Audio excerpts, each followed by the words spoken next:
Assalamualaikum warahmatullahi wabarakatuh. Bismillahirrahmanirrahim. Alhamdulillahirabbil alamin wassalatu wassalamu ala asyrafil mursalin wa ala alihi wa sahbihi ajma'in.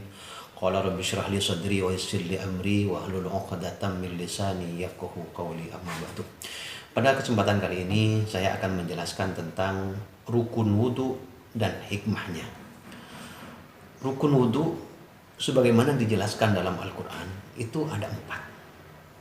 Yang pertama, faghsilu wujuhakum, maka basuhlah wajah kalian.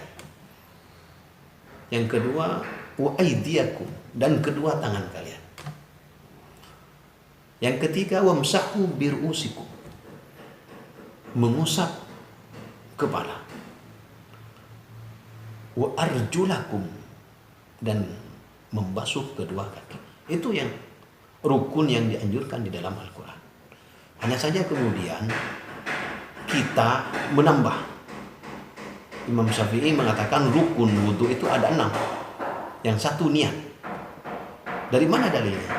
Innamal a'malu binniyat. Bahwa setiap perbuatan, setiap amal termasuk juga ibadah, itu tergantung dengan niatnya. Maka yang pertama sudah menjadi niat. Kemudian yang terakhir, yang keenam, rukun wudu yang keenam, tertib. Dari mana dalilnya? Ibda'u bima bada Allah. Mulailah bagaimana Allah memulai. Artinya ketika Rasulullah wudu dengan membasuh wajah, maka mulailah dengan membasuh wajah. Tidak boleh wudu itu dimulai dari membasuh kaki, kemudian mengusap kepala, kedua tangan, kemudian wajah. Tidak boleh. Harus tertib. Sebagaimana yang dilakukan oleh Rasulullah SAW.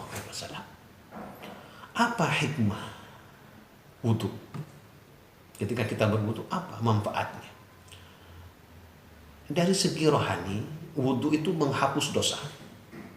Ketika kita membasuh wajah, maka dosa-dosa yang dilakukan oleh anggota wajah kita, ada mata, ada hidung, ada mulut, itu semuanya akan terhapus.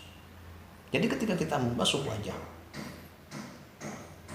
kita juga niatkan di dalam hati untuk menghapus dosa-dosa yang dilakukan oleh wajah kita. Begitu juga dengan ketika kita membasuh kedua tangan. Kita niatkan, kita ingin menghapus dosa-dosa yang dilakukan oleh tangan kita. Begitu juga ketika kita mengusap kepala. Kita niatkan bahwa kita ingin menghapus dosa-dosa yang dilakukan oleh pikiran kita. Dan ketika kita membasuh kedua kaki, maka kita niatkan untuk menghapus dosa-dosa yang dilakukan oleh kedua kaki kita. Di samping itu, wudu juga ada hikmah dari segi kesehatan. Ketika kita berwudu, itu otomatis ketika membasuh wajah, itu kita secara tidak langsung memijat-mijat saraf-saraf kecil yang ada di wajah kita. Maka orang yang sering berwudu itu wajahnya bercahaya. Mengapa bercahaya? Ya karena dosa-dosa yang dilakukan oleh anggota tubuh sudah dihapuskan oleh Allah. Kemudian pori-pori kecil itu menjadi sehat. Begitu juga ketika kita membasuh kedua tangan. Jangan lupa, kesempurnaan membasuh kedua tangan itu juga harus sampai ke sela-selanya. Dan di sela-sela ini ada saraf-saraf kecil. Dan ini ketika kita sela-sela dengan air, ketika sedang wudu, apalagi sampai memijat-mijatnya, maka itu akan menyehatkan saraf-saraf kecil yang ada di jari-jari kita.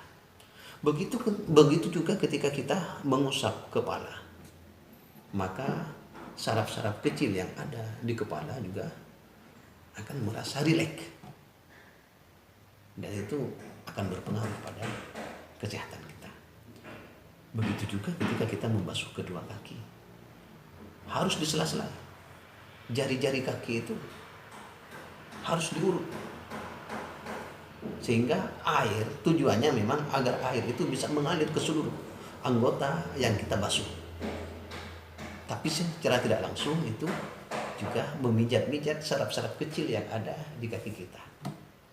Nah, ini diantara hikmah rukun wudhu. Mudah-mudahan ketika kita berwudhu, kita bisa menghapus semua dosa yang dilakukan oleh anggota tubuh kita. Di samping itu kita juga mendapatkan hikmah sehatnya. Amin ya rabbal alamin. Ihdinas siratal mustaqim. Assalamualaikum warahmatullahi wabarakatuh.